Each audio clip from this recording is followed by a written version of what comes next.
Welcome back to the Comic Book Bullies for Nurse New Bully. Host Leroy, aka Percy Vandross, with my co-host. All right. Yeah, this is Eli, aka Landell Cal Reese's Pieces. There you go. I always wonder something. Why don't Disney capitalize on that since Disney World's in Orlando and they got Lando Calrissian? Do like a Orlando, I don't know, thing. Oh, that's I'm just clever, throwing out man. ideas, Disney. I'm just, That's clever. if you want to make $1 million, Disney, I'm just saying, So just throw me a Florida don't want to make nothing these days. They don't want to make anything. You don't like money? I mean, shoot. And so, yeah, we're back with the episode. Like I said, normally this is a week where nothing really happened. So you know what that means? We're going to talk like 3 hours on nothing. But we're going to be very, very passionate about whatever we're talking about, So we can talk about Garth Brooks' greatest records that he came out with for 3 hours, and we're going to be very passionate about it. Let's see. Y'all party Jake's started. in the house. What's Jake's favorite Garth Ennis? Already off to a great fucking start. Nerd, you're a fucking nerd. Brooks, the greatest country singer of all time, and you want to call him Garth Ennis, okay? Not the creator of the Boys. We are one track minded on here. I'm saying that lets you know something about this podcast. We are one track, and they say we don't review comics, Eli. That's what they say. We off subject. Let's get on. Let's go subject. Come on, Jake. What's your favorite Garth Ennis book? Already off to a start. I'm pretty sure you got one. Y'all gonna break the Twitter Swift new album. That shit's too that's hard above for my me, pay man. grade. That's that shit's too hard. I'm too soft for that shit. It's too hard, man. I know if it's too hard for me, I know Eli not fucking with it. So I'm just letting you know right now. I can't. Yeah, I'm too fragile. We're not the Taylor Swift bullies, the Swifties or whatever they call themselves. That's not us. So yeah. Anyway, back to podcast. Like I said, we are on every available podcast right now. Not on Stitcher anymore, but we're still on YouTube, Twitch, and also on Threads. So yeah, I signed this up by accident, Eli. I didn't even know what I was doing. I just clicked the button and it just made me do it. So is that new Twitter or some shit? Yeah, I gotta explain it. Because, like I said, we're on it, so this is self-promotion right now. So yeah, so Threads is actually Facebook version of Twitter, or better yet, Instagram's version of Twitter. Even though Facebook and Instagram is all owned by the same people. Remember last year when Elon Musk fired everybody on Twitter, like half of Twitter? Probably not. Anyway, he hired everybody and made his own Twitter. So she did. So yeah. So we have a post on there on Threads. Only one. It's just that. That's all it is. But I do want to say something. What was that? Or is that Miles Morales? That's that thing we talked about last week. Hey, that video got like 1,000 views on Instagram. So shout out to y'all. So yeah. Okay. The Instagram is popping, Eli. I don't know if you've been on it. We have a whopping 50 followers right now. So damn. We are conquering the world, I guess. More than me. Yeah. Most of my followers are like OnlyFans chicks that trying to fucking I'm pretty sure that's most of our followers on there also. So yeah. Yeah. So shout out to everybody that is following us on Instagram. If you're not following Instagram, follow us on Instagram. So what the fuck, So like I said, so now this whole thread thing is out of control. Elon Musk is suing Mark Zuckerberg. It's basically the social network 2 all over again. We're always saying that Zuckerberg always stealing shit. So I heard they were supposed to have a fight or some shit. Is that a real thing, or were they just making it up? I don't know. I don't know. I don't pay much attention. But here's my thing. If they are fighting, it is going to be a cage match. Now they have stakes. Okay, the winner has to take down whatever they got. So if Elon wins, you got to take down Threads. If Zuckerberg wins, Musk got to give him Twitter, some shit like that. Give me a trial by combat like Wakanda. Just give me that. And I tune into it. I watch a bunch of nerds beat the shit out of each other. So fuck it. I guess it's getting some Dana White. I'm just looking. Dana White has a date in mind for Musk versus Zuckerberg. There you go, Jake. It's just a meme, though. But now I understand it's a meme, but it needs to be a real thing. They will. Yeah, he's confident that the fighting commissions will sanction the fight. I mean, but he is suing him for this thread shit. I mean, it is Twitter. It's just straight up Twitter without the porn. So that's why it's not going to succeed. So yeah, Zuckerberg is a Brazilian Jiu-Jitsu enthusiast. That's cool. I mean, I can still take it. And Elon Musk has been working out with George St. Pierre. I'm sorry, Eli. I can whoop both their asses. I don't care what they do, what they know. But And now I'm not. now we can tie it to comic books because George St. Pierre played the Leaper in Winter Soldier, He and did. on Falcon and Winter GSP, yeah. or Falcon and Winter Soldier. The Falcon and Winter Soldier, yeah. So it is tied to that, kind of technically, yeah. I don't care who trained them. I can beat both their asses. Put me in there, and whoever I will give me Threads, give me Twitter, give me whatever. I'll take them. So let me train first. Musk is 51, Zuckerberg's 39. Then I'm going for Zuckerberg. I'm going for Zuckerberg, yeah. I don't know nothing. Yeah. You seen those old kung fu movies? The old guy always is the one that's always beating ass. So I don't know. Yeah, but that's like an abbot who's been training his whole life. This is Elon Musk. Yeah. He's getting stoned on Joe Rogan's podcast. He ain't gonna do that. Fuck that. I'm making a post. I'm making a poll. We're gonna see who's gonna win this shit. Elon Musk versus Zuckerberg versus me. Who's gonna win? Who y'all got your money on? I'll ref the fight. I'll ref. you better cheat. I'm gonna throw you some money your way. So I can't throw you Zuckerberg money. So shit, I'm like the poorest person in there. All right. So anyway, what do we got next? Let's talk about some TV shows real quick. We're just gonna get into some TV reviews. We're gonna talk about Secret Invasion. Secret Invasion is on its 3rd episode, so we're halfway through right now. Now, like I said, now people are starting to get their verdict on what they think about the show. I listened to the podcast of the day. Gomer, dropped his review on what he thought about the 3rd show. Gomer's checking out. You know what? I don't blame him. I get it. It's not his cup of tea. Wish for a little bit more action. Hey, everything isn't for everybody. I'm still in it. Eli, yes, what? Not Eli versus Leroy. Not that. He can whoop my ass. Yeah. Hell, I don't know, man. I'm out of fight shape. I'm like, man, I get no. It's like John Wick, man. You got it. You got it here. all they're gonna do is just something to trigger. You can be like, they bringing me back in. I thought I buried that guy. I'm just saying, the last scuffle I got in, I was all out of. Well, whew, I was all out of breath. I'm gonna fight you, Eli, and you just gonna get that look in your eye, be like, yeah, I'm thinking I'm back. Eye of the tiger. I'm fucked. I'm just running. I was just talking shit, man, the whole time. Anyway, what we talking about?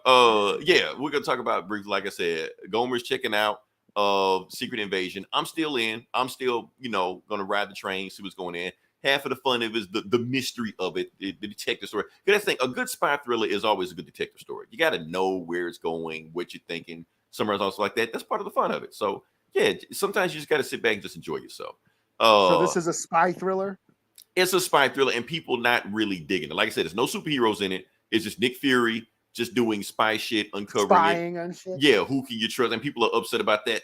I don't want to see this shit. I want more action. I want more superheroes, more boom, boom, boom, zam, zam, zam. Like, it's a Nick Fury show. What do you expect? Boom.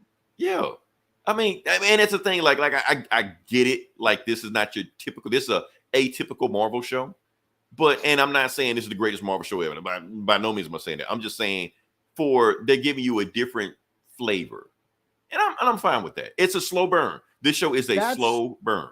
Yes, that's what seems to be the Marvel shows have seemed to be. Every Marvel show has pretty much been different. I think the biggest, like, if you wanted like just wingy action, there was Falcon and Winter Soldier, and then there was Moon Knight. What else did we have? Whereas She-Hulk was more of comedy. It was like she was more like law room comedy. Yeah. So it wasn't trying to be like Falcon and Soldier and Moon Knight, things like that. Fucking, what stuff came out? Hawkeye was more superhero-y, Avenger. Oh yeah. So like, but WandaVision was completely different. WandaVision was like Twin Peaks or some shit. Kind of weird, surreal. Mystery Werewolf by Night, if we counting that monster movie marathon type, I would count it. I would count it. Maybe other people wouldn't count it, but I would count it. Loki was another kind of just a weird. Yeah, what wasn't like everything else? It was its own. It was Doctor Who. That's what. It was. Yeah. Doctor Who. Okay. Yeah. So, what do we got here? Oh, and then of course Ms. Marvel. That was like straight up CW. Yeah. We're not allowed to talk bad about Miss Marvel, but that's what it was a CW show. I heard Secret Invasion was sponsored by Secret Miss Marvel. I don't know. The Secret to Miss Marvel. What? Oh, sequel to Miss Marvel. No, she's not even been mentioned in this show so far. So yeah. like I said, a completely different show, and maybe they'll tie it into it some kind of way. But as far as this, like so far, they have not even been mentioned. This is just Nick Fury doing Nick Fury shit, spies, scrolls everywhere. Who can you trust? Who can't you trust? You know, and it's that type of show. So you either with it with the slow burn and watching them, and I'm enjoying just the performances of it. Like for instance, let me see if I can find this guy. Oh, like I said, of course we know Samuel Jackson. Samuel Jackson's gonna bring it every time he's on it. But this guy right here, Kingsley Ben-Adir, whatever his name is, he has been killing it on this show. He basically they're hinting that he's gonna be the new the Super Scroll by the last episode or whatever. But he has been killing, like he's just been bringing, like he just has this screen presence. Even before I know he was, I'm just like when you're watching TV show, you know, like when certain actors show up and you like into it, and when they disappear, you can like okay, Samuel Jackson, he bringing the heat. Samuel Jackson will be Samuel Jackson no matter what, which is the main reason I'm watching this show, because he's gonna always bring it. And you see like the Game of Thrones chick, and you're just like, okay, yeah, whatever. But when that guy shows back up, you know, you're like, okay, who is this guy? You know, and he got the Iron Fist. No, he's becoming a Super Scroll. That's the thing. They don't know that he's like been doing shit to himself to like get himself healing powers. So that's kind of like they're hinting at it. And one of the best scenes of the last episode was this scene right here. Like this was tense when like everybody in the room stood up and he was like, no, everybody's with me. Everybody's a scroll. You don't know that? Like, I'm pissed that they spoiled that in the trailer, because that was an intense scene. I haven't watched, and I almost gave it a whirl this week, but I was busy doing shit. I mean, if you're gonna watch, you probably just want to just wait till it's all done and just be done with it. Yeah, if you waited this long, you know. Just from what I'm seeing, this is reminding me of the X-Files. You know, because there was clones. Like I said, it was like, yeah, there was clones on the X-Files, alien clones and shit. You know, yeah. So now I'm gonna say some things that are gonna happen on this show that is not theories. These are facts that are gonna happen on the show. I'm betting a cheeseburger. This is cheeseburger time. This is cheeseburger time. This is not theories. Yes, this is burger time. This is facts, what I'm telling you right now. Okay, so spoiler for the last episode. The show ended with the Game of Thrones chick dying. Whatever her name was. I can't remember what it is. Here's the thing. She's not dead. I'm just letting you know that right now. She's not dead. Even though she was shot, they emptied the clip in her and started to scroll. Not dead. Don't worry about it. She'll be fine. She'll be in the next episode. What's another theory? Oh yeah, Rhodey. Rhodey is a scroll. So that was almost pretty much confirmed last episode. If people were actually paying attention, you know. But for how long? With that, we don't know. Was he there until he was, you know, Terrence Howard? Or was it just Civil War? Oh, that's right. You know? I was like, he didn't get snapped. He survived the snap, didn't he? He did survive the snap. Yeah, he did. Okay. Yeah, he was there the whole time. So yeah. So like I said, we don't know. We don't know. So, but we'll see. But that's what I'm happening. Like I said, Game of Thrones chick, not dead. Rhodey, scroll. Those are facts, not theories. Facts, and both will be confirmed next episode. Watch. Like next episode. Okay. Next episode. That was saying. Next episode or cheeseburger time. Let's go. Marvin them kill off in it. Oh yeah, they do. Maria Hill maybe dead. It's, you know, it seemed pretty definitive they killed her. They basically buried her body. They went to her funeral, so she seems pretty definitive dead on this. They did that to Nick Fury too. Though. Well, yeah, they did. So I don't know. Fuck it. Who knows? Who knows what the fuck happened? She's in space. Yeah, but what I'm saying is that the Game of Thrones chick will be in the next episode. Fine, just brush the shit up. Be like, oh, that was close, you know, like that. And she'll be Super Skrull, and then everybody will be so pissed.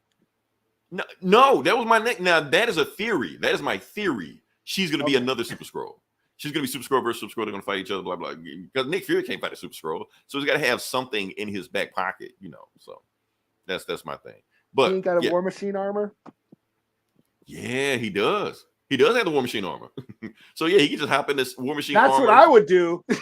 Right. I mean, I was saying Rhodey is a scroll, so yeah, he can ride around as War Machine just fucking up shit, but he's gonna be on the bad guy side. So yeah. Until Nick Fury steals the armor and gets in it. Yeah. Or that's the thing. Now, like I said, if you read Bendis' Secret Invasion, here's the thing. Not all scrolls are bad. Because some scrolls want to take over the world. Some scrolls just want to just live their life and chill. So what if Rhodey is a scroll, but a good scroll? And he might help out. I'm a scroll, but I don't fuck with that guy. That guy's evil. I'm one of the good like scrolls. I'm Peacemaker. Like on The Peacemaker, one- yeah. Yeah. Some of the butterflies good, some of the butterflies bad. I think in this might be the same thing. So we don't know if no, he's bad. He's bad. I just thought about it. What the conversation they had at the end of the show, he's bad. Matter of fact, he's like high-ranking evil scroll. So Okay. not a theory, fact. So lean on that. All of it will be explained away next episode. So yeah. All right. That's all I gotta say. That can we move on to the next part of the podcast? Mm-hmm. Cool. All right. Now you can jump into this because you saw this. All right. We can talk about My Adventures with Superman, episode 1 and 2. Like I said, I have thoughts, Eli, but I want to know what you thought about it. Well, I thought it was very cute. Okay. Very, very anime. That's the word. Anime. Anime-ish. Anime-ish. Yes. Yeah. And I think one of the reasons why I don't get an anime as much is maybe because it's a little bit too, what's the word? Fluffy or something, or too it's exaggerated. It's not like the anime we grew up with. The anime now is the anime we grew up with, which was one reason it's why. Weird because I watched Voltron and Battle of the Planets and shit like that. But you talking about the new shit or old shit? Old shit. Okay. Yeah. Some of the shit where they're like, their eyes get all big and I don't know. It just there's some moments where it gets a little too, I don't know, exaggerated, like over cute or something. That's about all I could. Cute, right? Gets a little too. That's fluffy. what I'm saying. But the thing is, this isn't anime. It's anime. It's like Boondocks. Boondocks wasn't anime. Boondocks anime-ish. Like you could tell. So that's why it feels like they're mimicking anime, but it ain't really anime.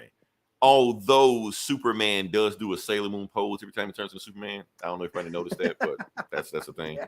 So so that's my thing. So people are saying like, oh, you seen that new Superman anime? Like this is not an anime.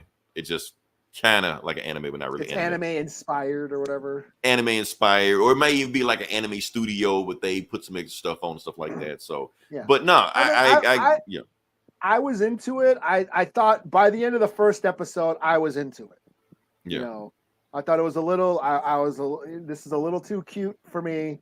Yeah, this could easily be a Saturday morning cartoon. Like easily. Yeah.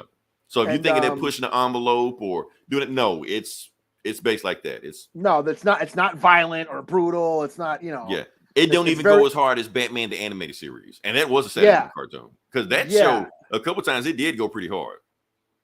Yeah. But by the end of the first episode, when the big robot fight, I was into it. I was into it enough to watch the next episode. Yeah. So. Like I said, it was cute. It was just like, oh man, I just got to. It was like, okay, this is something to watch. That's how I felt when I watched it. Like I said, I saw where the inspiration was. Now the thing is, for me, it's fun to watch where they're getting their Superman inspiration from. Like anytime they do a Superman adaptation, they always take from something. Like I said, the Man of Steel, you can tell it took from the New 52. The new Superman and Lois show, they're taking from Rebirth storyline. That Lois and Clark was taken from Post-Crisis, So watching this show, you can see they actually taking like from everything. Like that whole Superman putting his thing on and him turning and his suit just forming around him. That's New 52. His parents are alive post-crisis. Half of it, and it's actually doing like half and half, where the Kryptonians made his suit, but his mom like tailored some stuff on it because post-crisis, mom just made his suit just all together. So now it's like half and half. I kind of like that stuff in here. They moving around some things. Like I said, it's cool. The animation and stuff like that is cool. Like I said, not mind blowing. Like I said, not pushing over. They're not trying to make an R-rated Superman. This is very much Saturday morning kiddie cartoon, and I'm cool with it. I'm trying to think what else to say. Now there are some people that are upset. The usual crowd because no, not that. What the fuck I just do? I screwed up. The usual crowd because of this. Of course, Oh, Lois was black, or not Lois? Yeah. Jimmy. Jimmy is black, and Lois has that haircut. So yeah, so that's why people are mad. What? She looked like Catwoman. Like what the fuck? That's not what they said. But we're not gonna go there. That's a point of contention. Like I said, it didn't bother me. Would I have liked Jimmy Olsen to look like Jimmy Olsen? Sure. But I'm not going to boycott the show because, Jimmy Olsen black. Jimmy Olsen already been black much time. At least Jimmy Olsen looks more like Jimmy Olsen than he did like on Supergirl's show when he looked like that supermodel dude. Oh yeah, Jimmy St. Like, Jack or whatever. Yeah, like what the fuck? You ain't Jimmy Olsen. Like you're not even trying. This is so at least they're trying on this show, so I at least give them credit on that one, but like that. But like I said, this is just in the show where they're just playing around with Superman mythos. They kind of just do what they want to. And I just want to kind of watch it. I'm going to watch a couple more episodes, just kind of see. Chris Rock. Wasn't Chris Rock supposed to be Jimmy Olsen back in the day? Yeah. He was supposed to be Jimmy Olsen back, I think, I don't know. The Nicolas Cage? Nick Fury. The Nicolas Cage. Nick Cage, yeah. The Nick Cage Superman. He was going to be Jimmy Olsen in that. So, they were going to do some wild stuff in that movie. So, yeah, that's all I can say. Not too much you got to say about that show. It was something to watch. It wasn't mind-blowing. Nothing you can just sit there and just nitpick and also like that. You're either on board with Sailor Moon Superman or you're not. So that's, whatever. Yeah, I wasn't as engaged as I am with Superman. I watched the finale. Oh, you finally watched it? When did it come out? Did we talk about that last week or a week before? What, did I talk about it last week? Last week. Okay. So. But I finally saw it. I watched it. It was cool. That fight was dope. Yeah. For a CW budget. Yeah. Yeah. You spoiled it for me. So I probably would have been upset at the very ending of it. Yeah. But the last 10 minutes was like a fight. Him and Doomsday are fighting. I thought it was, and the Soundgarden song. I was like, that's fucking dope. And they were really going in it, and it was like, damn, like how can he beat this guy? Because Doomsday just kept healing, just coming back at him. So. Yeah, I thought it was pretty cool. And then Lex Luthor was like listening to metal and shit. He puts in Ministry, New World Order. Yeah, right. He was like torturing Doomsday and stuff. Yeah, like creating Doomsday. He had like cassette tapes, and I actually paused. And he had like Slayer and Black Sabbath and so Dead Luther Kennedys is a metal and fan. Shit. Yeah, he had some. He had some pretty rock metal. Yeah. Alice in Chains. Yeah, there was a bunch of metal in there, and then he played Ministry. So I thought that was pretty cool. But no, I dug the finale. I thought I when you spoiled it last week, I was like, oh man, that's gonna suck. But no, that fight was pretty dope. So. Because I gotta see what's gonna happen. Like I said, Doomsday and Superman fighting on the moon. I gotta see where that's gonna go. So that was an epic shot. That was like it came out from a wide and it went into Zoom. I'm like, damn, that was dope. And then it just cut to black. I was like, oh shit. Yeah, I would have been pissed. Yeah, everybody was like Twitter just went nuts. They just went crazy with it happened. Like, what the fuck? I mean, I knew what was gonna happen. You said it just cuts off, but I was engaged up. I was totally into it up until that point. And I was, oh yeah, that's where everyone got mad. That was dope. Yeah, so like I said, so that's and like I said, I feel like we're in like some kind of Superman renaissance right now. I do feel like we're in there right now. Like I said, we got Lois and Clark. I mean, Superman and Lois. We got this show. This show is fine, and it may get better. It may get better. Superman comics are firing on all cylinders. I'm reading multiple Superman comics. Yeah, they're on point right now. What else we got? We got like Superman casting. Like I said, I'm excited for it. I know everybody don't want to hear Cavill, but I'm excited for it. So we're gonna see where it goes. Yeah. So let's see. All right, so let's move on past that. Like I said, we just flying through these topics. We got another one. This one, we're gonna dig a little bit. We're gonna dig a little bit into this one. Okay. It seems like a simple thing, but we're gonna dig into it. Like I said, Jennifer Garner, who all know is like play Alias and Elektra and all stuff like that. She will be back for Deadpool 3. This is confirmed, not a rumor. This is confirmed. She's back for Deadpool 3. Plus, the same director that directed the Adam Project. She was in it also. So I guess she like has a working relationship with the guys. So she's like, yeah, come on, be in my movie. So yeah. I think it's pretty cool. Elektra's gonna be in the movie. People are always like, oh well, if Elektra's gonna be in the movie, then Ben Affleck gonna be in the movie as Daredevil. Like, whoa, slow your roll. That may not happen because, like I said, Jennifer Garner is his ex-wife, and we don't know what kind of relationship they have. Hell, we don't even know if Ben Affleck even want to do this superhero shit anymore. So he may just say, fuck it, I'm not being in this movie. Or it may come back. You never know. Depend on, like I said, their co-parenting relationship is what it is, But like I said, you got Elektra showing up. You got rumors of Ben Affleck showing up. You got Wolverine going to be in it. Rumors of Storm showing up. Rumors of everybody showing up. Rumors of Chris Evans might show up, as Human Torch, So my thing is this, Eli, it's starting to make me think that I think I've already figured out the plot of this movie. I may be guessing, but I think I figured out the plot of this movie. Is this another cheeseburger? Is this burger time? No, not burger time. If I'm wrong, I'm wrong. If I'm wrong, I'm wrong. I'm not betting the burger on this one because I'm not 100% sure on this one. But I think everything is leading up to Deadpool kills the Marvel Universe. I think he's going to kill the Fox Universe. I think that's the storyline.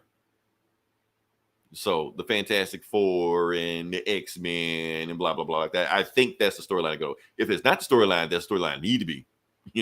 Just have just Deadpool just murk Daredevil and all these folks like that. So yeah, we'll see how it goes. But that's what I think is happening. So that would, I mean, that seems to be the thing these days. The metaverse, the multiverse, these multiverse movies. It seems like that's where like studios are betting all their chips on, like, oh, well, comic book fans are a bunch of fucking assholes who bitch about everything. Let's just throw every character in every movie to shut them up. It seems that that's well, I mean, work at Endgame. And I think that's the lesson they learned from Endgame. Maybe the wrong lesson learned from Endgame, but that's the lesson they learned. Endgame, you got and Spider-Man 3. What was the name of the movie? No Way Home. Far From Home, or No Way Home, and that's the lesson they learned. Okay, these movies made $1 bajillion. Let's just throw everybody in these movies and make money. Yeah, The Flash, Doctor Strange pulled in. The Illuminati and Xavier and shit. And it's just like let's just bring all the characters. Like, and we're not. It's like they're not interested in the stories anymore. They're interested in who we can bring in to get people hyped to come see this shit. Well, I mean, it's a money game. It's a money game. That's what it's about. I mean, like, what will it do to get people to go see these movies? That's all it is. That's why in the Flash movie, the trailer had more Batman in it than Flash. It didn't help the movie at all, but that's why they sold the movie. They feel like, fuck Flash, people want to see Batman. So. Yeah. So we'll see how it goes. But like I said, I may be completely wrong. This movie may not be about that. But but it just be weird. Why would Electra? Yeah, we got Wolverine. Wolverine's already in it. Hugh Jackman as Wolverine he's in it. Yeah, is coming back. Now we got Electra. It's just weird. Like, why Electra? Like, it'd be weird with just her and nobody else. Like, she's like the least performing Marvel movie. You might have Howard the Duck in it or some shit. I don't know. Yeah, and the thing about her movie was cool. If it was like a half hour longer, like I was into her movie, her solo movie. You like that movie? No. Oh. I'm just saying I never seen it. I'll be honest, I never seen it, so I don't even know. So it's her fighting ninjas. She's fighting ninjas and like kung fu, super powered kung fu fighters and shit. It was kind of cool until and then it was like, that's it. Like, it was very anticlimactic. It's like, oh, it could have been cooler. Like, they could have had like a big, huge, epic fight where she fights the hand or something at the end. The whole over or under the first Ghost Rider?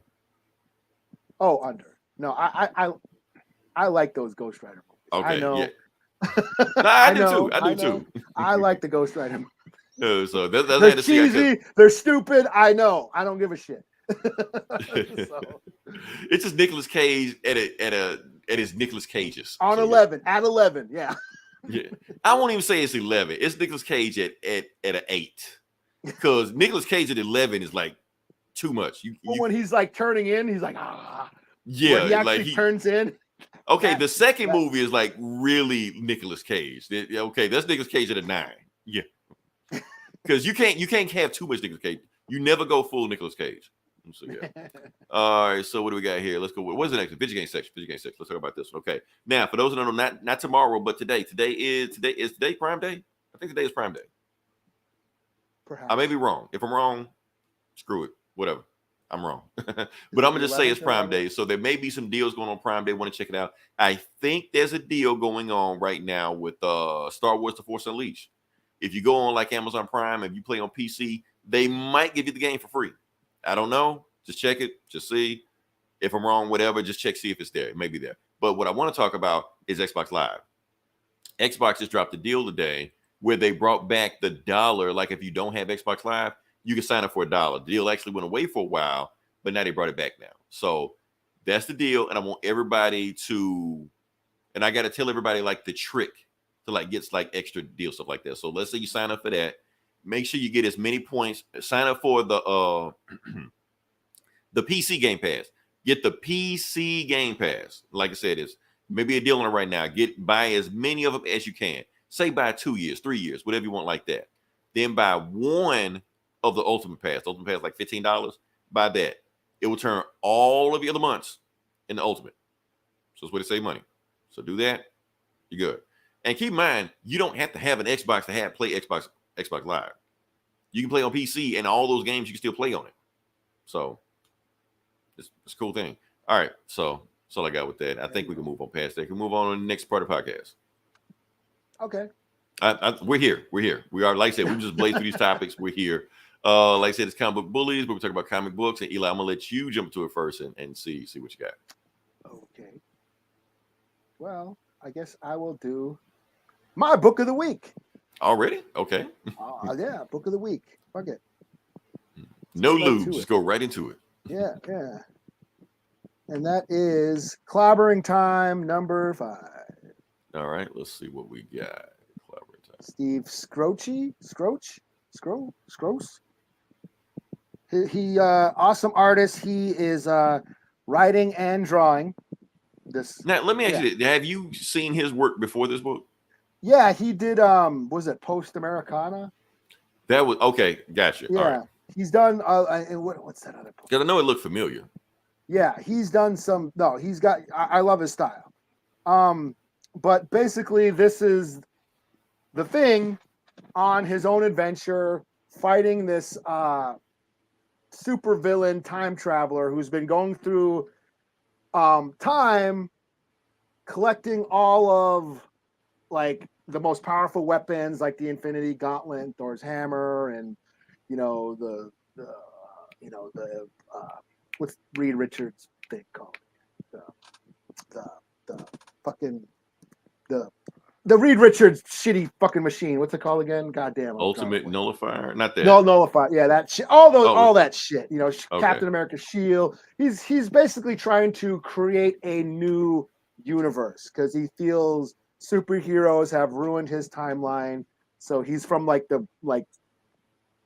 couple thousand years in the future, coming back to fucking up time. Each issue. Who's this guy again? I forget his name. Okay. Psycho Pimp or something like that. I can't remember his name. Trademark pending. Okay. Yeah.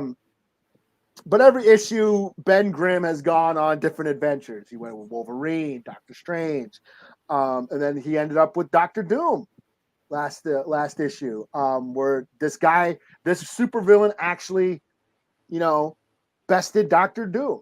So now the Thing and Doctor Doom are basically been captured by this guy. And this issue starts out where he's basically giving his supervillain speech about he's going to, how superheroes ruined his life, and he's creating his, he's spent, he traveled through all these timelines to create the universe in the way he wanted and all this shit.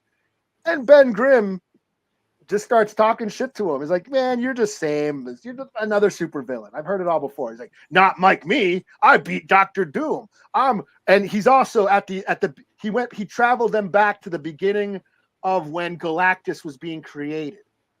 That's the beginning of the time and shit. Yeah. So no, that's before the beginning of time. Yeah. So Galactus is in the midst of being created. Yeah. And he's using that creation energy for his engine that he built, and he's going to create his own universe. So he's given this speech, and Ben Grimm's just talking shit. I've heard this all before. You're just another Thanos. You're just another Kang. You're just another, you're just another supervillain. Blah blah blah blah blah blah blah. It's like, not like me. No one's ever done this like I have. Oh yeah, whatever. Sure, you might have done some cool shit that other supervillains haven't done, but you know what?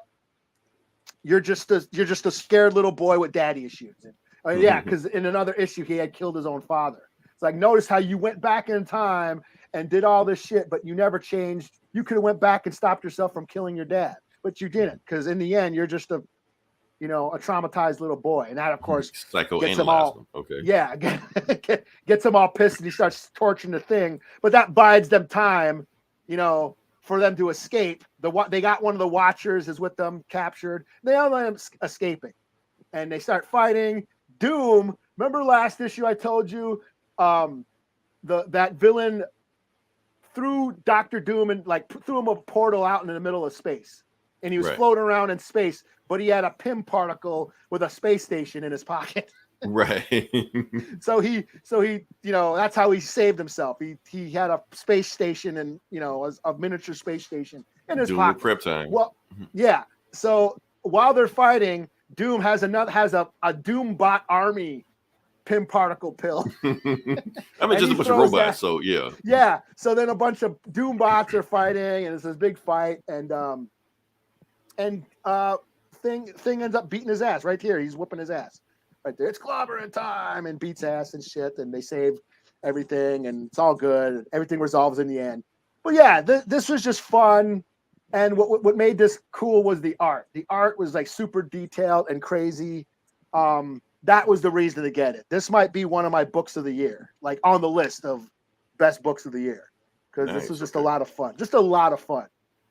So yeah, 4 out of 5, 4.5 out of 5. Fuck it, 5 out of 5. Let me see. 10 out of 5. Work been deep now. 3 beers down, deep. Oh. Okay. We'll do what we can. All right. So that costs money, man. You got to go to our premium channel, and then we'll do that. So. Yeah. No, right. Without the dollar. All right.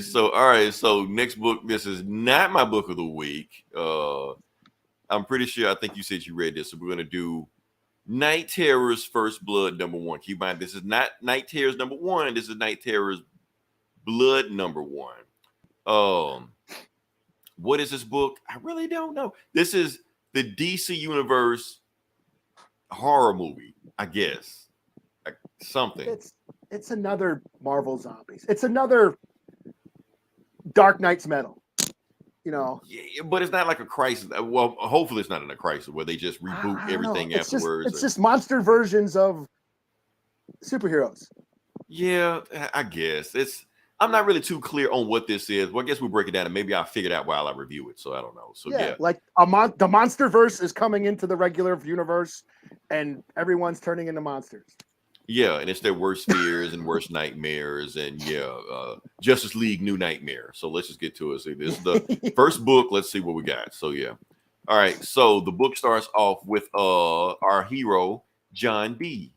So John D is basically with his family, and he's having a dream. He just like, I had a dream about these superheroes wearing colorful costumes and stuff like that.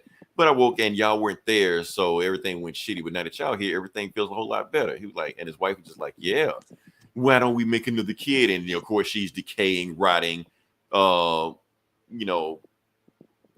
are calling out, maggots are falling out of her mouth, stuff like that. He's like, what the fuck? And then the kids also decaying, maggots falling out of their mouth, and then coming for him, and then just tackling stuff like that. And he was like, how dare you? And that's when we found out that John D, for those who don't know their DC lore, is Dr. Destiny. Dr. Destiny is an old school Justice League villain, like one of their first villains that they ever fought. Also a Sandman villain. He was in the Sandman comic. He was, if you watch the Netflix show, Sandman fought him in that. So popular villain. So anyway, he fights off his family, and meanwhile the tree they were sitting under all decays and withers away, stuff like that. And he's like, who the hell tried to attack me in my dreams? I'm the master of dreams. I do all this crazy shit. So show yourself. So he goes like a decayed Hall of Justice. He see photos on the wall. That's Starro where they fight Starro, and that's Newer Order Grant Morrison's. I had that run. Anyway, he sees like a decayed version of Justice League. He like, this shit doesn't scare me. What are you trying to do? And then it's when the photo attacks him. This supposed to be scary, Eli. You're supposed to be shaking right now. So yeah. So it's jump. Yeah. Yeah. And then so they're attacking him, and then ghost. And then he realized, so he has possession of the Dream Stone, but he like, somebody stole the Nightmare Stone, and then he starts screaming, and then that's how the book starts again. So all right, so we go to Deadpool, Dead Man. That's his name. So yeah. Red Dead Redemption. Yeah, so he's basically dead man's just chilling at a funeral. Some guy that lived 100 years, got his family, 21 grandkids, shit like that. And meanwhile, he gets his dead senses start tingling and shit like that. He realizes, something's not around. So he goes to see Superman, and Superman has some of those spirits on him and shit like that. But Superman's just doing Superman shit, saving the burning building, rescuing cat out of the tree, all that shit. But then he gets a signal from the Justice League, even though the Justice League is disbanded. So what does this mean? So he flies off, and he meets Wonder Woman, who's in her invisible jet. And we don't hear what they're saying, but they just like talk back and forth like that. They basically fly to the Justice, the Hall of Justice.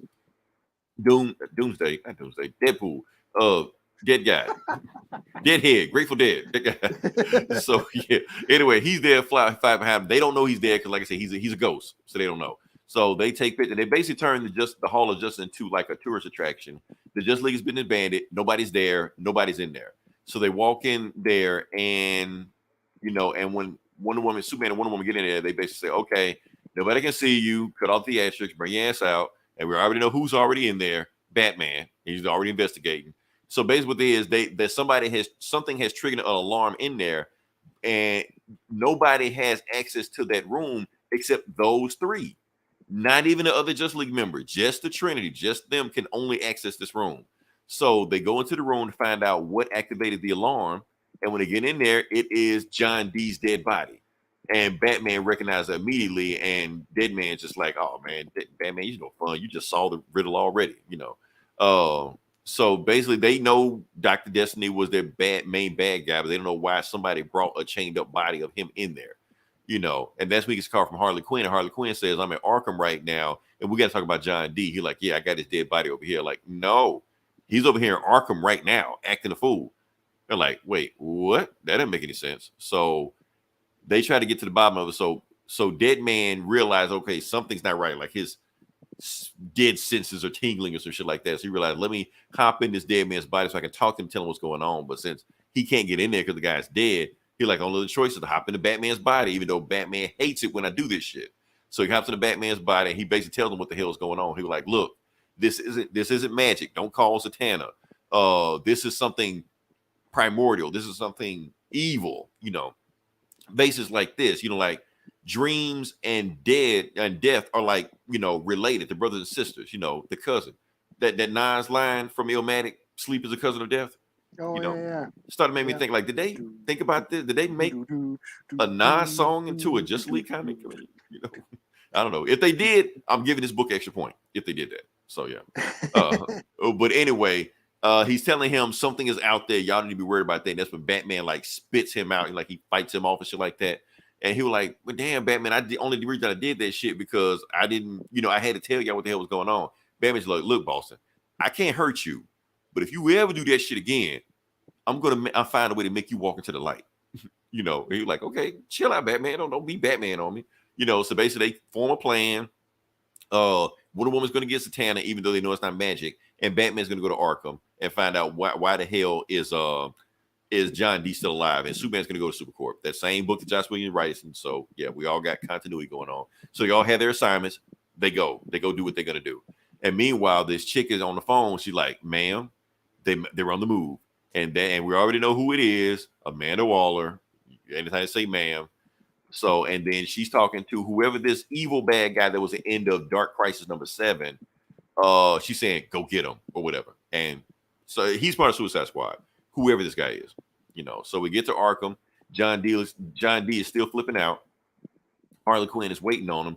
And then as soon as they get there, he like explodes or some shit. And he's just dead. Like he flatlined. And they're just like, what the hell is going on here? But then as soon as they figure out his dead body, like hops on the ceiling or some shit. Eli, it's supposed to be scary. You're supposed to be scared right now. Oh shit! Ah! his neck is cracking while they're talking to him and shit like that. Like, Batman, you can't stop me. I am ultimate evil, And Batman throws a batarang at him, and then he's just like, you really threw a batarang at me, Batman? Like, you really don't know what you up against, do you?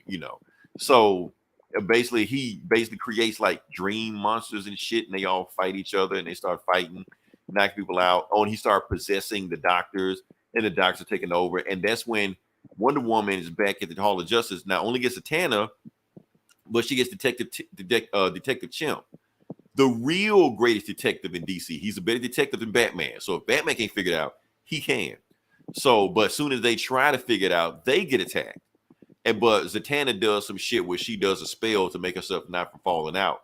Meanwhile, Wonder Woman and Detective Chimp are out, and she can't put a spell to wake them back up. Meanwhile, she like says crap backwards. Like, I wish she could have said shit backwards. I want to see if DC could have slipped it past the censors. What is crap backwards? Park? Park. Yeah, that's what she said. So yeah. Maybe she would have made it start shitting or something. I don't know. Like, but yeah. But anyway, Superman is on his way to Supercorp, and then he gets hit and he falls down. So he's in Nightmare Realm. And that's when everybody's getting hit. Everybody's getting affected. They're showing it all over the world. The Titans, Joker, Green Arrow, Flash, the entire world being affected in this Nightmare Realm.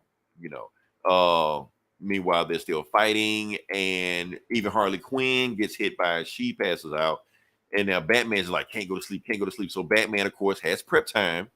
So he taps something on his bat emblem, something on his chest, which pumps adrenaline directly to his heart to pump, to give him extra adrenaline so he can't fall asleep. So now I can't fall asleep, so now I can keep fighting and stop you guys. He took some speed. Yeah, Venom, HGH, whatever. He took some shit, and Batman's like, I won't stop. I won't fall until you get taken out. And then as soon as Batman walks back in the room, he realized he's asleep. He's like, oh shit, what the fuck? You're like, how'd you do that? Yeah.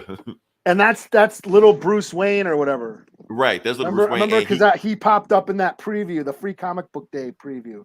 Because that book is already out. That book is out this week too. Batman Night Terror.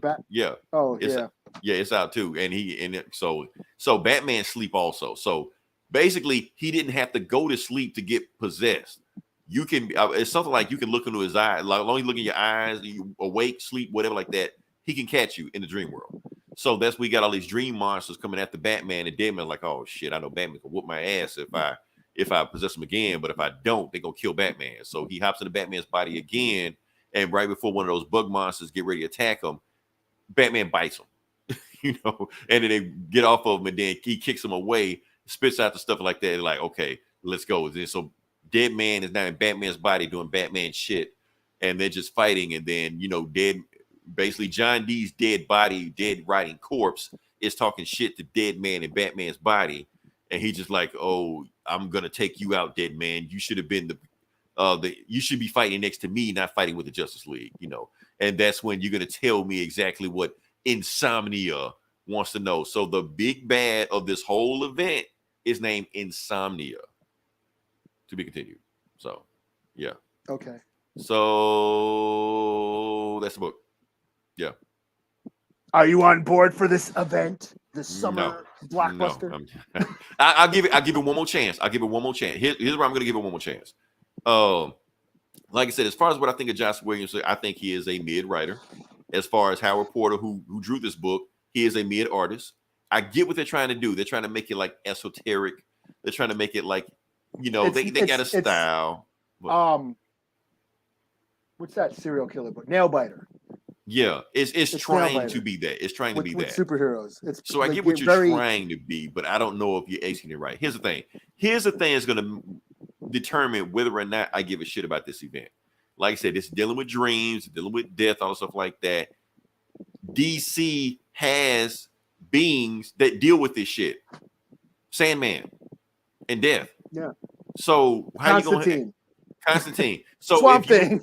Justice League Dark. It's really a Justice League Dark. Like, why are the Justice League Dark in this book? Why are there more of them in this book? So the thing is, if you're gonna do a dream book, a nightmare book, and Sandman doesn't show up in it, then what you're telling me, DC, is that this is just filler nonsense.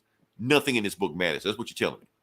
Now, if Sandman shows up and Death shows up and the Endless show up and all these Neil Gaiman trippy beings show up, stuff like that, then it means, okay, we're really trying to do something. We're trying to tell a story with this. Otherwise, you're just telling me that you're just trying to just fill in months with just some bullshit, just with 1,000 titles. So if the next book I will get Night Terrors 1. If Dream or Death or one of the Endless show up, then I might be on board. If they don't show up, I'm out. I'm done. Let's check out the checklist. Okay. Because every DC character has got a Night Terror book. Ravager, like why? Detective Chill. Who's Angel Breaker? Who is Angel Breaker? I don't know. I think that's a new character. I think they just made that up for this. Punchline. Why? Why the fuck does Punchline have a Night Terror book? Why is Punchline even still a thing? Yeah. Ravager, Punchline, Poison Ivy, Zatanna. That's probably the closest. I mean, that makes sense, yeah. That's probably the closest one to all those characters you're saying. Yeah. Black Adam, Harley. Yeah, that's it. Joker has a Night Terror. Yeah, the joke, of course, the joke. Of course, the Joker's gonna do that. His work, I think on his cover, like his worst fears look like he works a regular ass job or some shit. Yeah. So like I was saying, this is just monster, like you can spin dreams or whatever, nightmares or whatever universe is creeping in. It's to me, it's just Marvel Zombies. It's Dark Knight's Metal. What's that Green Lantern book? Darkest Night or Blackest Night or whatever. Yeah. Or Necrosha. The thing is, we remember those books. We may have not say they're our favorite books, but at least we remember what they was about. When this is done, we won't care what the fuck this is about. This just was a thing that just happened, and we just move on. I think they're just letting Joshua Williams write horror shit because that's what he does. And like his indie books he's known for writing horror. And now, because so far I am not impressed with the horror in this right now. Now maybe it's him, maybe it's the artist. I don't know. I wasn't. It didn't get me. It didn't get me. Like I know I was supposed to be scared. It's just like it's just cramming. It's just very convoluted. You're cramming all these characters. There's so much shit going on, right? And that's just one book. There's like 100 more books. Right? Like 8 came out this week. Yeah, it's like this is just one book, and I barely know what's happening. You're right. Now I will say this. Now, one thing we can always credit DC for is that DC never gives a fuck about continuity. I do feel like this is the book that is tied the best to continuity that they've ever did, even though this book didn't care about continuity also, because they're talking about the stuff that Batman did when he went to a different universe and failed safe. And Superman started the Super Court. Keep in mind, Johnson Williams is writing all this bullshit. So of course, he's getting keep continuity with himself. So that's something. At least they're trying. They're trying. They never even tried that much before. So even that Suicide Squad shit, he wrote that. The Dark Crisis shit, he wrote that. So yeah. So and this feels like a continuation, or at least they're referring to that. It does kind of. It kind of feel like Lazarus Planet. Like, are y'all just telling the same story over again? That's what y'all just did. This is. I don't know what DC is doing. Like I said, it's just rehashing the same. Yeah, superhero monsters. Right, but Lazarus Planet just felt like some shit they were just doing in the meantime to just fill in some books while they figure out something else. That's what this feels like. This doesn't feel like a meaningful story. Like if you're going to tell just a crossover story with Trinity, make it meaningful. Don't make it just this. Insomnia? What the fuck is Insomnia? Well, they're trying. It's nightmares. It's like, you're. It's Freddy Krueger. It's basically Nightmare on Elm Street. It's that same concept. You're not allowed to fall asleep. But right. But Freddy Krueger looks cool. This is like the dumbest ass dude ever. Let's go back to it. Let's find Insomnia one more time. But no, it's not about him. It's about creepy Superman. It's about creepy Batman. I get it. Creepy Superman, creepy Batman. But at the same time, Eli, if you're gonna have a monster book, shouldn't the monster look cool? Shouldn't the monster be sellable or something like that? He should look like a weak ass Solomon Grundy. That's all. Like you gotta give me something better than this. Come on, Josh. But he spits out bugs. I guess. I'm not so. Well, maybe he'll turn into a big demon at the end and issue some big kaiju monster. Issue 52, he'll turn into something cool. Like I don't know. Smash Metropolis in one hand or some shit. I don't know. So, yeah. So that's my thing. So yeah, I don't know, and that's I feel the same way with Dark Crisis. Josh was writing this shit. I'm like, what the fuck is this about?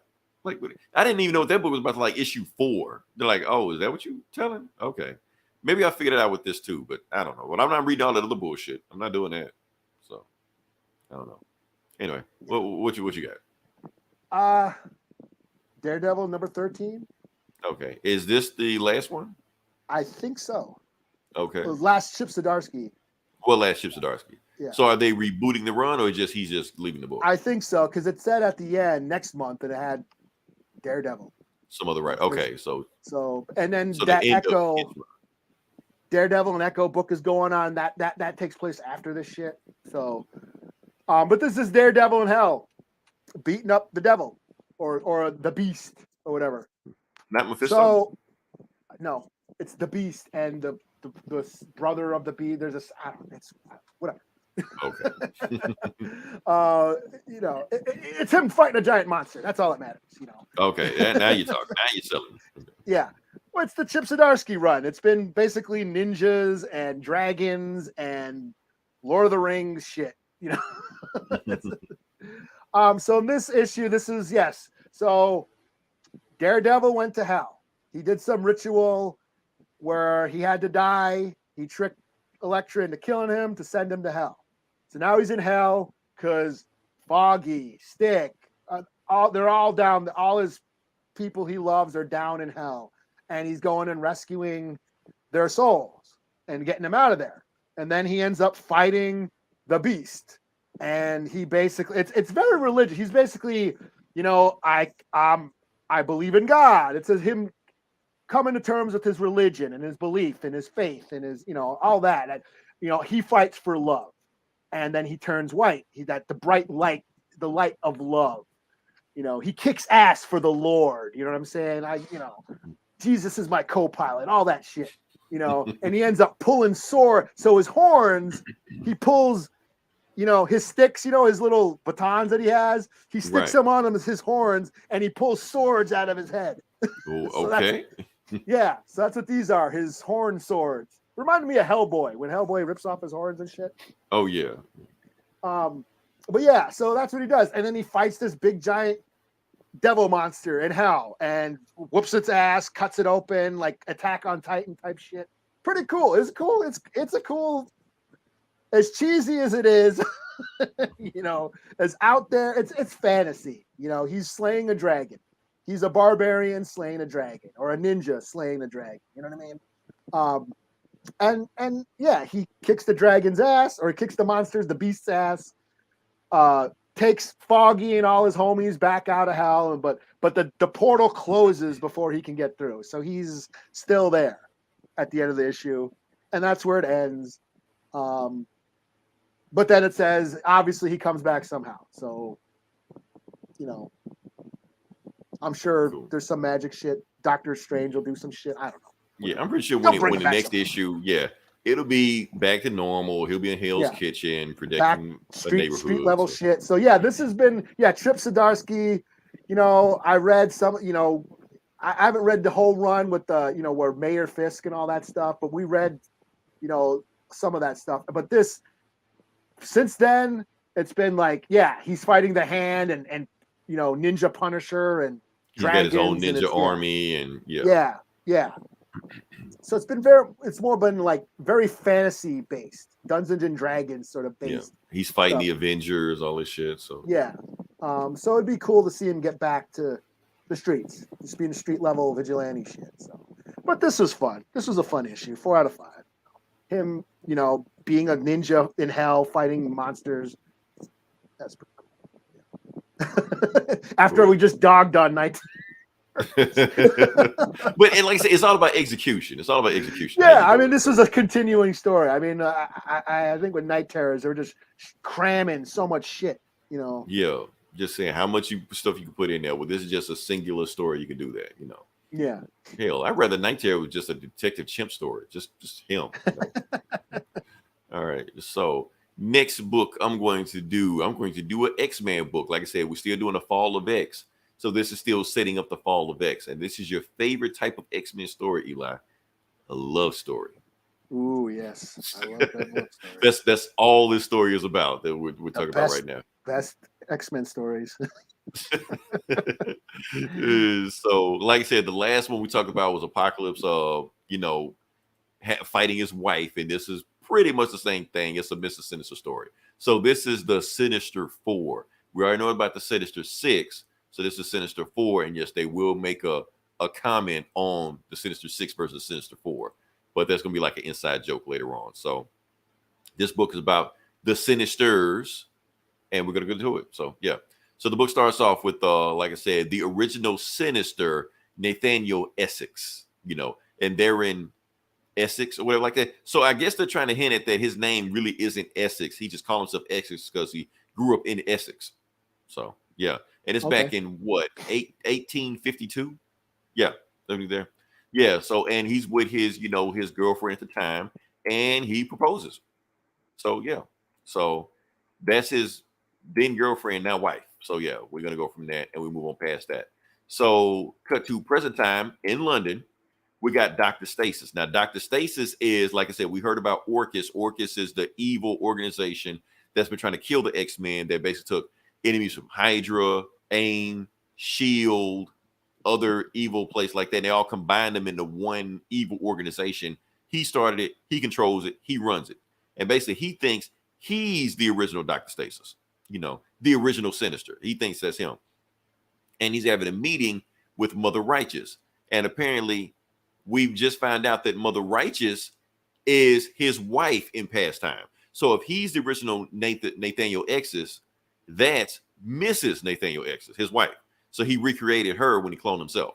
So, or so he thinks, So they're basically having a conversation and basically saying, okay, look, I want you to join Orchis, but in order for you to join Orchis, they don't trust you. They want you to do, they require two things from you. So he gives the paper. He was like, oh, you want me to do that? That's kind of a tall order. Give me to the morning and I'll do it. Okay. So what's the second order? And the second thing is, I want you to have a date with me. So that is the second one. So she said, fine. Okay. Since you ordered me to do this, because the only way if I get into Orchis, I have a date with you. Fine. So she snaps a finger, puts on a date dress, and they have dinner. So they sit down and they talk. And basically they both know of each other back, 200 years ago, however long ago that was when they were first married. So they basically reminiscing about all that time. And basically he's trying to ask her certain things like, so what have you been up to these last? Are you still reading like you used to? You still read that old bullshit, Jane Austen feminine bullshit? But it's like 2023, you can't say stuff like that to women. So you're like, oh, my fault. I forgot it was the 19th century, So you're like, so what else have you done? What have you been doing for the last century? And basically they talk about what they've been doing for the last century. And this is shocking to me. I didn't know this happened. Apparently, Mr. Sinister was there when Captain America got his powers, the Super Soldier Serum. He was there with the Hulk. He was there when Peter Parker got bitten. What the fuck? So, yeah. And not only that, he asked her, so what have you been doing? And it turned out she was there on all the magic side shit, like with Apocalypse. She was there with Wanda's kids. She had the dark hole. She knows the dark hole. So basically, he does all the magic. He's like the Forrest Gump of the Marvel universe. Yeah, pretty much like he's been everywhere behind the scenes doing all this shit. So yeah, and we never knew that. So that's what they've been talking about. And she was like, "Look, since I'm here and we both going, we're trying to have a good time. I brought something for you. I brought you a present." So she brought him a book. And this book, because that whole domination, dominion, fall of X, Sinister, sins of Sinister, she knows everything that happened there. And apparently she knows the future. So she gives him a book that tells him the immediate future. And that's the book right there. So he picks the book, start reading it. And that book is titled like the chapter Fall of X. It's basically telling us what's going to happen in the Fall of X storyline. But it's like bleeping out the important shit, So he's reading, he's like, oh, so that's what happened. And basically telling him about the dominion, all stuff like that. And one of us is a god. We don't know which one is a god. They're going to come back for. We just know it's not that bullshit ass Mr. Sinister. It's one of us. So, yeah. So they keep talking. And, yeah. So they just going on with their date. And they're really starting to get real about what happened. So they basically didn't know that it was 4 Sinister. They found out that it's 4 other Sinisters. They knew about Mr. Sinister, but they didn't know about Orbis Stellaris, the cosmic Sinister that's in space conquering shit. They didn't know about him. Now they know about him. So basically, like 4 Sinisters. You got one in genetics, one in magic, one in cosmic, and one is all about making the ultimate human, the ultimate man. That's what the 4 Sinisters is about. So they basically go to the house where they grew up in because apparently they had 2 kids, and that's what. And then both of their kids died. And matter of fact, she died doing childbirth for the second kid, and it's kind of made Sinister like go nuts.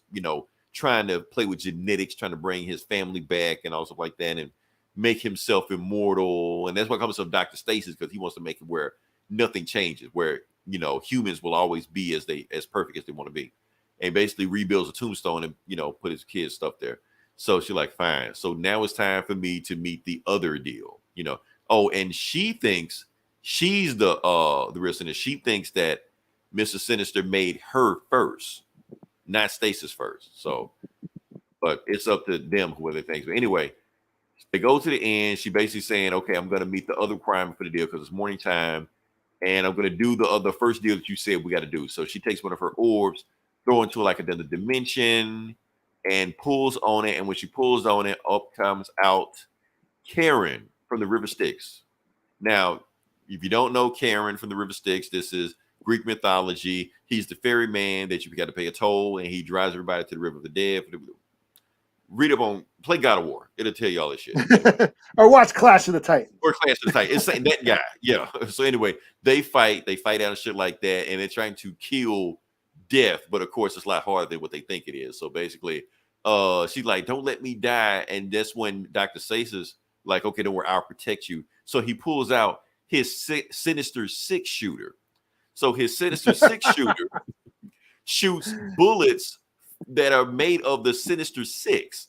So they have the Sinister 6 powers on it, like electro bullets and shit. So yeah, but it's Death. You can't kill Death. So they like smacks the shit out of them. And then so apparently Dr. Stasis made a replica of Captain America's shield, but it's only like 99.987% is close to Captain America's shield. So he throws it at him and it like goes through his chest, Karen's chest, and then he pin particles it to blow up. Everybody's got pin particles. It's just a rage now. So yeah. So it blows up in his chest and he blows up Karen. So he's dead. And that's when he tells, Mother Righteous, "I will kill Death to protect you," and right before they kiss, that's when, y'all about to kiss. And that's when walks out Selene, the Black Queen. So basically she was dead and they basically did all this shit to bring her back to life. So the Black Queen from the Hellfire Club. Matter of fact, Eli, you review like a book with her in it, like one of Captain America books where Captain America fought her. She's a vampire. So yeah. I don't remember. it was a couple years ago. It happened, but yeah. So anyway, she's back. They're gonna do some bullshit, put on a quiet council. So yeah, and Dr. Stasis is chilling, and he acted like he didn't know who Orbis Solaris was, and Orbis Solaris is chilling, and they're plotting on Mother Righteous. So we gotta see where we go from there. So one of them is gonna screw over somebody else. The end. So yeah.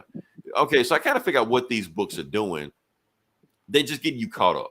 They're getting you caught up because the fall of it's gonna be this real big thing where everything basically, I don't know what the fall of Krakoa, and it's trying to catch you up with everything that's going on right now. They did it with Apocalypse, they did it with Sinister, and yeah, that's going on with that. So yeah, cool story. A lot of Sinister shit I didn't know about. Apparently, Apocalypse helped make him, and that whole Sinister was behind the scenes of every Marvel superhero shit. That was already a thing too. So I didn't know that. That's some new shit for me. So yeah. Cool. So all right. What's your score? 4 out of 5. 4 out of 5 on that one because I like the art. I like the story. I actually like the love story on it. It was actually like really strong power, even though I just kind of flew through it. But it was, you could feel the love between them. Well, you're giving Sinister some depth, I guess.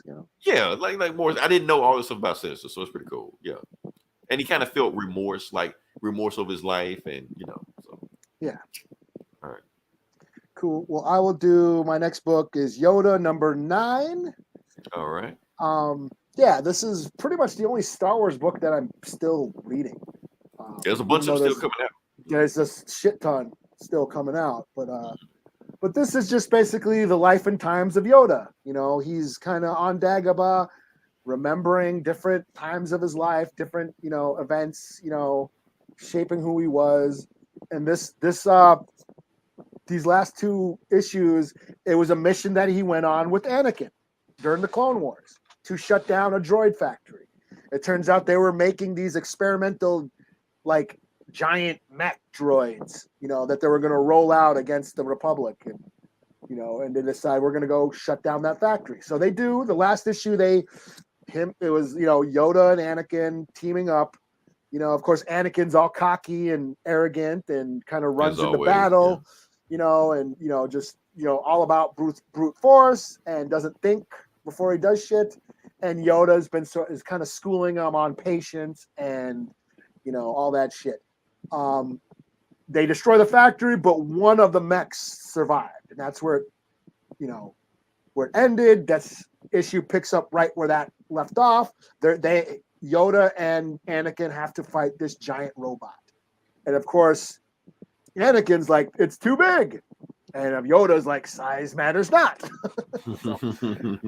So Yoda like Yoda like hops on it and like starts basically does this Yoda shit. He hops on the knee, hops on the shoulder, gets inside it, like cuts his way inside the mech, inside the robot, and he's inside of it. But then the droid must have had some sort of fail safe, and it just launched into space. It just launched way up into space. So Yoda's in space inside this robot, but he's like it's a robot. It's not a spaceship. It's a robot. So Yoda's like starting to freeze. He's starting to suffocate, because he's got no protection. He just has this metal. He's basically inside a metal can. Right. So he uses the Force to meditate to keep himself from dying. Meanwhile, Anakin jumps in his starfighter, goes out, and he's trying to save Yoda. The robot is spinning, and Anakin's like, you got to stop that. You got to stop that robot from spinning so I can put on the tractor beam and get you out of there.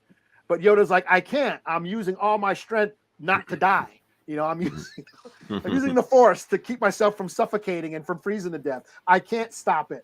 It's like, and Anakin's, I can't stop it from spinning either, blah, blah, blah. And Yoda's like, use the Force, just patience, concentrate, have patience and all that shit. So Anakin uses the Force and stops it from spinning so he can lock onto it and then save Yoda. And then, basically you see what you've learned. Anakin, whole thing was a training lesson. So yeah. He gave and then of course he remembers that it's too bad that Anakin, what Anakin ended up becoming, and he was he had such promise, and he was very powerful, but he was just too damn of a fucking emo and emotional all the damn time. So they yeah, should have made him a fun. master. They should have put him on the council. That's all I'm saying. They did it to themselves, Yeah. They should have saved his mom. They left his mom as a slave on the fucking. They couldn't hook his mom up with an apartment. Damn. Or something. Yeah, shit. Shit, or a job at the temple, like shit. But this was fun. I'm still on this book. I think they only have like a couple more issues, and this is going to be it. So I've actually hung out this whole run. I might as well finish it. So 4 out of 5. I'm still on it. So cool. Okay, my last book. What is my last book? Did I get this? I didn't get this. Okay, Adventures of Superman, John Kent, number 5. I did read this. You did read this. Okay. My thing is this. I thought this was supposed to be like a mini series, but it feels like it's not. It's almost feel like got you. They're gonna keep it going, which I'm cool with. I'm glad they're going. I'm actually enjoying this. Is it like so this is gonna end where Injustice begins? That's what it sounds like, but it's like it's going in a completely different direction than Injustice. That's basically what it is. It's like Tom Taylor sold this as a Superboy book, like John Kent book, but it's really just Injustice, which I'm cool with. It's like he did a switcheroo. Like you should just sold us that Injustice. We would have been on board with that. But yeah, I'm on board with it. Give us Injustice. Let's just get to it. Like I said, I am on board with this. And basically, they calling the book now "Road to Injustice" or some shit, or the Injustice Saga. Or something. It's something. Like that's why I was wondering. Is it going to end where Injustice starts, or whatever? Or put everybody in their starting places where Injustice begins, or something. Yeah, because it feels like this book is continuing off where his Injustice run left. That's what it feels like. So, anyway, let's get to it. Let's talk about what we got going on. So, John Kent, basically the whole thing about he's just getting a recap. Batman's just telling the whole thing about the story. Doomsday, fought Doomsday. Fought the Joker, blew up Metropolis. We've heard the story before, So basically, he's on there. He's just like, okay, look, I get it. Superman went through some terrible stuff like that, but that does not excuse what he has done to this planet. Because yes, you could say Lois is his world, and his world got destroyed, but no, his world is still living. This is his world, and he's destroying this world. So we need to do something. So he's like, wait, why are y'all looking at me like that? He's like, because you sound like what? I sound like him? Like, no, you sound like Lois. Like, oh. Hey, so and then Harley said some really fucked up shit here. You like, I had a hand in killing your mom and you, so I just want to apologize. They're like, wait, you want to apologize for murdering me? You're like, well, I never apologized for murdering somebody to their face before. Most of the time, they can't even hear what I'm saying. So I at least want to say that much. You're like, nah, I'm not gonna let you do that. You don't get to clear your conscience for that. You killed me. You gotta live with the consequences. And so meanwhile, we cut back to Superman, and Robin has brought. I'm sorry. Is he Robin or Nightwing? He's Robin now. Okay. Damian. Damian has brought back Jay, John's boyfriend from an alternate universe, but not his boyfriend in this universe. And basically, like, he's just getting all kind of information from him. Basically, he's been interrogating him and knows everything about him, And Superman's just like, we're not doing this. Take this boy back to where you got him from and quit spying on John. He was like, why don't you find out what John is doing? He was like, look, I get it. I get what you're trying to do, Damian. You're like, no, you know what I'm trying to do. You met John 2 days ago. I've been with you since day one with this whole thing. But meanwhile, you want to brush me aside. So because basically Damien is like, look, I left my father for you. You have become my surrogate father. He's not saying that, but basically saying that like you're my surrogate father. Meanwhile, your fake son, who's not really your son, you paying him more attention than me. So Damien is jealous, basically, which is Damien. That's what you expect. So he was like, look, I put a tracker on him. I can tell you what John is right now if you want to find out. So he takes him, and Cyborg can spot him in Gotham City. Like, he's in Gotham right now. Like, and we can't see him on the map because he's probably underground. Like, he's right there. He's with Batman. Like, he's betraying you. So like, we could go get him right now and go fuck everybody up. He was like, nah, this is what we're going to do. We're going to wait till John leaves. Then we're going to go there. That's what we're going to do. So they're basically talking, and basically he's conflicted. Like, he doesn't want to fight his father, but he knows he got to help this world out, but he don't want to hurt anybody. So that's the whole thing they're doing right now. So they're trying to come up with ways of how to take down. They think they got ways to take down Superman. If they take down Superman, they got ways to take down Justice League. But they realize that no, they're outmatched. They got like 2 Green Lanterns on your team, the Flash, Wonder Woman. Even if you do take out Superman, you're still outmatched. So Superman, but then they realize that John, you've been here a little bit too long. You need to go back to Superman before he finds out what's going on. So they're like, okay, cool. We're gonna regroup tomorrow and find out what's going on. So John flies, but he doesn't fly back to Superman. He flies to somewhere else. So meanwhile, an hour later, they trying to come up with a plan. Like, okay, this is what we're gonna do tomorrow when we get our plan together. And that's when we get alert that, no, it won't be tomorrow. He's here right now because Superman said as soon as John leaves, he was going to attack them, so ambush them. So they're there. And I just like this panel right here. Hello, Bruce. You got the Justice League about to fuck Batman up. So Batman's like, oh, shit, we didn't get to the super pills in time. So right before he get to the pills, Superman's like, no. He visits the pills. So they're all human right now fighting the Justice League. So they capture Harley Quinn and Batgirl. Catwoman jumps at, like, why? Before she even gets to him, like Wonder Woman smacks the shit out of her, before he even gets to Superman. Like, what was her plan? What was she planning to do? So Batman is about to throw some shit out of his. She's standing by her man. Right. But before he can even grab his belt, Flash takes his belt off of him. So he's like, oh shit. Then Superman grabs him and takes him to space. Well, not to space, but like all the time, and basically just telling him, they basically telling him that no, John didn't betray you. We followed John. We tracked him. He didn't know. He doesn't know we're here right now. So meanwhile, we go to John. He's in the Fortress of Solitude. He walks in the Fortress of Solitude. It looks different from his Fortress of Solitude, but I guess he's got a thing. And they just let him walk in because they're like, oh, we see your genetic makeup has something to do with Superman. So yeah, walk freely. His house is your house. So he walks in there. I don't know if he's playing a recording of Lois or he's talking to Lois. I don't know what's going on right now. But anyway, he has a conversation with Lois. And yeah, so, and that's when he sees Martha and John Kent. He's like, why are you there? Like, he's keeping us trapped here. He's like, are you Superman, like, from an alternate universe? He's like, yeah, but I'm not Clark Kent. My name is John. He's like, well, that's a good name. He's like, yeah, I was named after my grandfather, just like you. So, Big John, Little John. That's what you got there. So, and he realized that something isn't right here. So basically, everybody's living in terror, even the Kents, because Superman trapped them here. So, meanwhile, they're watching the news, and Superman is giving a live press conference, because he has captured the resistance. And John just realized, oh shoot, I led him to them. So he's like, okay, so this is what we're gonna do tomorrow. Catwoman and Batgirl gonna be thrown in jail. Meanwhile, Batman and Harley Quinn will be executed tomorrow. So, and they're like, oh shit, that's not good. So he takes Batman, he like take him to jail, and we'll I guess hang him by tomorrow. And Batman's just like, look, we had John only been here 48 hours. Your own son with your own morals turned on you in 48 hours. And Harley Quinn's like, so what does it tell you about you, Superman? And Superman remembers that Harley Quinn helped kill Lois. He'll like, bitch, who tells you to talk? Don't you speak in my presence? As a matter of fact, tomorrow you will never speak again. To be continued. Or next issue, execution. So I thought he was about to fucking fry her right. Like I think he wanted Heat Vision, but he's trying to like be diplomatic about it. He's like, nah, like Homelander. He's trying to be like Homelander. Like I think he wanted to Heat Vision. He's like, nah, I ain't gonna do it just right now, even though I could just be done with you. But like, I want to wait to and save this shit tomorrow so everybody can see it. So yeah, like I'm saying, this book should be hyped up more than what it is. Nobody's really talking about it because, like I said, it's injustice. So I don't know. So do something, DC. But yeah, like I said, I'm booked out. That's all I got. So yeah, I read other shit. I just didn't put it on the list. I read that new Kong book. Okay. The Skull Island, but again, like he's barely in it.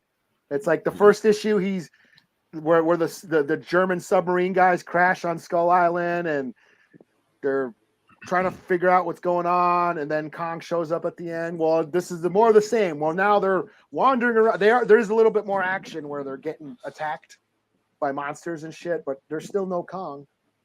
And then I read that Weird Work book on Image. I want to read it.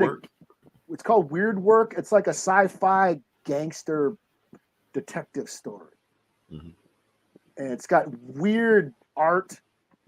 Very cartoony, weird. It's I guess the guy who did it writes for 2080, so it reminds me of something that like a Mobius comic or something you read in heavy metal, you know.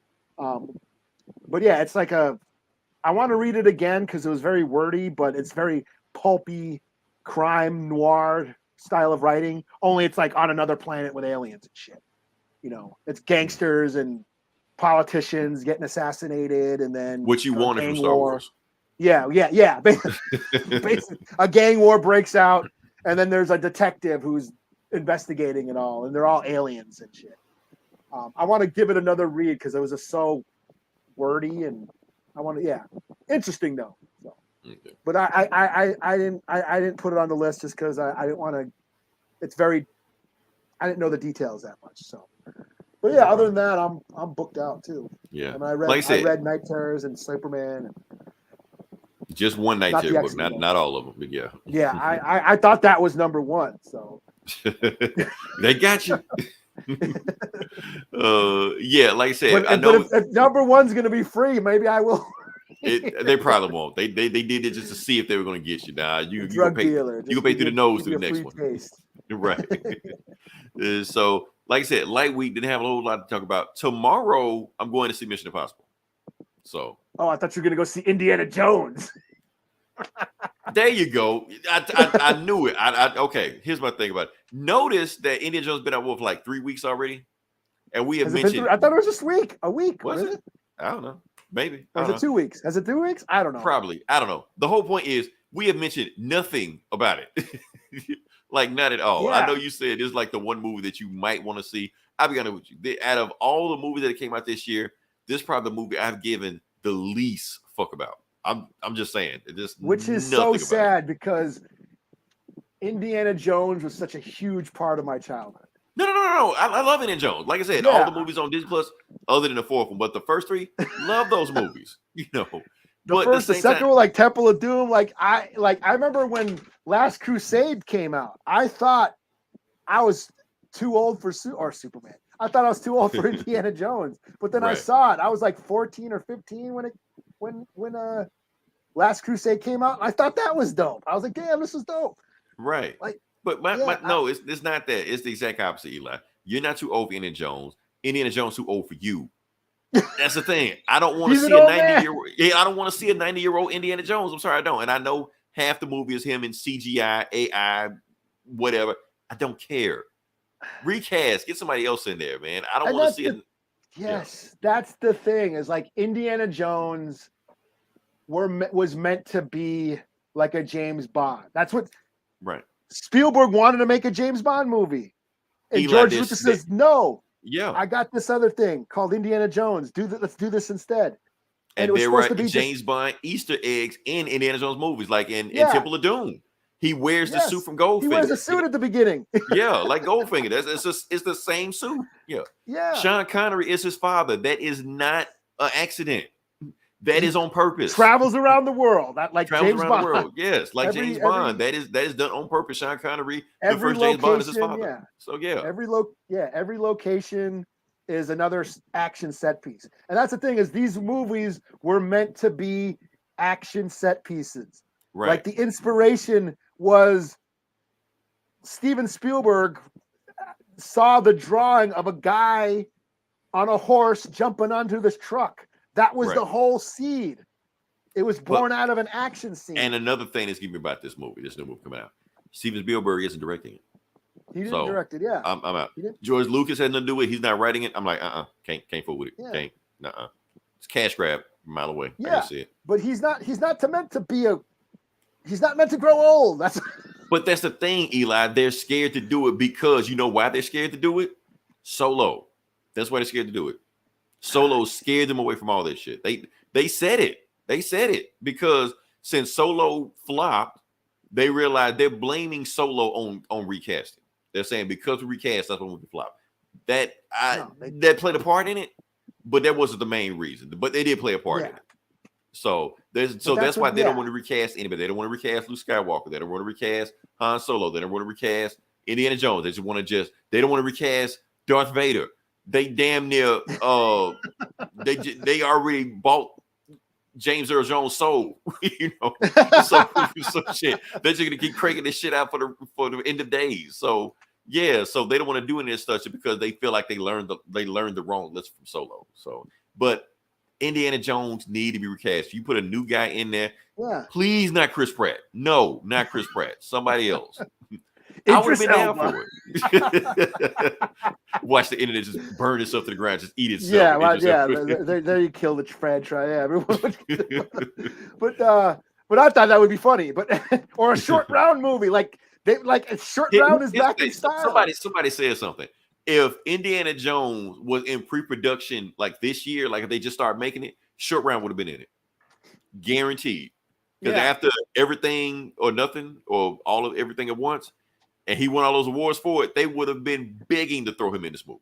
Oh yeah, and it would be, and he wouldn't be like robbing like sacred sites around the world, because yes, as a native, I must address the indigenous robbery of sacred sites that Indiana Jones does. Right. But I didn't give a shit. He punched Nazis, so yes, I'm conflicted. I will mention that. Yes, Indiana Jones is robbing indigenous sites of sacred artifacts. Look, we'll review. That being said, those movies are awesome.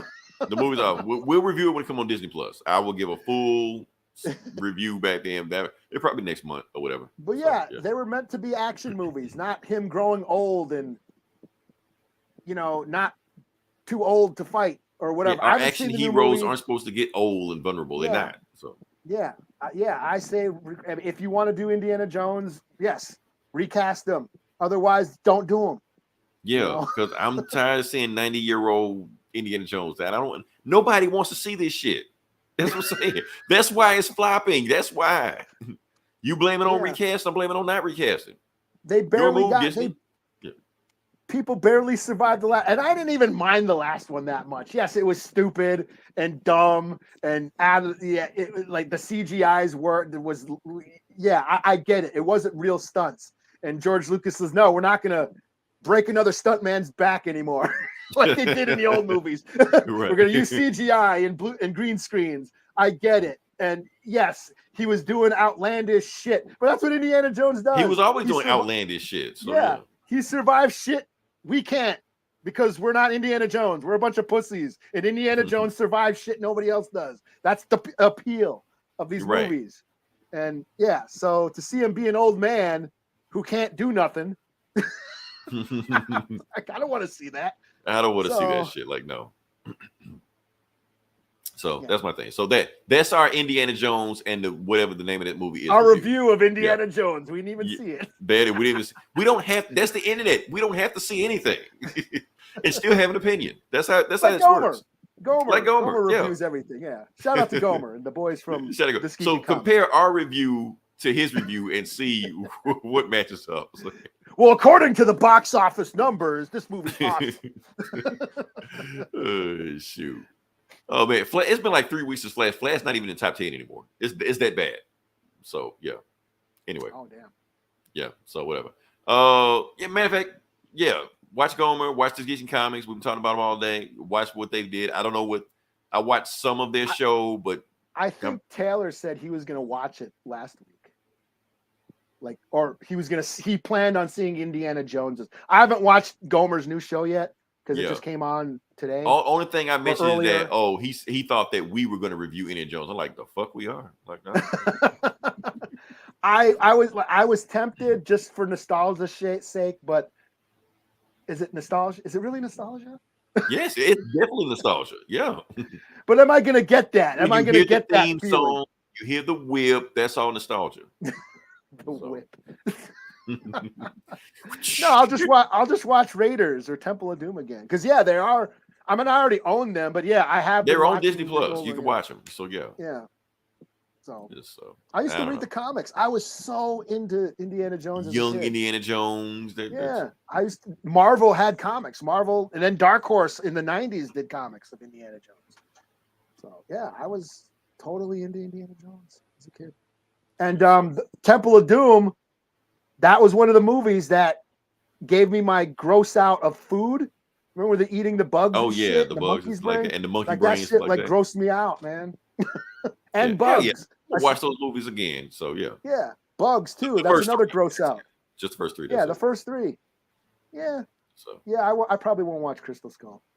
No, I defended it when it came out, but I have no desire to watch it again. No, just because Temple of Doom. Like no. Temple of Doom. It wasn't the first one, but it basically led to PG-13. It was that and Poltergeist. I think they were. I think they were like back to back. Poltergeist and Gremlins. Gremlins, Poltergeist, and all Steven Spielberg produced movies. Right, but Temple of Doom was PG-13. No, it wasn't. It was PG, and people freaked out. That's what led to Red Dawn. Was the first PG-13 movie. But parents freaked out. They brought their kids to see Temple of Doom, and motherfuckers getting their hearts ripped out and shit, and eating monkey brains, and that's why 80s kids are awesome. We watched all this shit and we didn't get fucked motherfuckers getting burnt alive in the volcano and shit. And we had like one of the highest body counts of any movie ever. I think I counted one time. It's like in the 80s. Like Indiana Jones killed most of the motherfuckers by himself. So and when Indiana I was watching Temple of Doom with my son when he was like 4 or 5.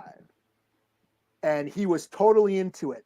The part where Indiana Jones drinks the blood, PG, he's drinking blood and turns evil. Yeah. That totally fucked him up. He was really disturbed by that. I had to tell him, dude, it's okay. The concept of a good guy turning bad. Yeah.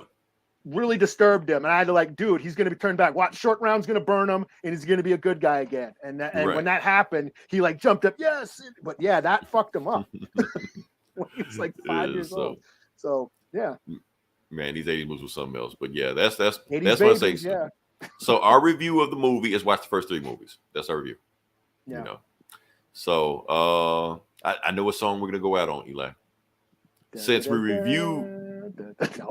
Not Indiana Jones. I don't think we can do that. Since we reviewed Night Terrors and it's basically based on a Nas song. There we go. Halftime. Well, what song was that? Was it Halftime? New York State of Mind. Oh, it was New York State of Mind. Part 1. There's a part 2 also, but it was also New York State of Mind. So all right. So that's gonna go on. Yeah. So appreciate everybody for listening. Until this is Leroy. This is Eli. We'll talk to you guys next week. Same bullet time. Same.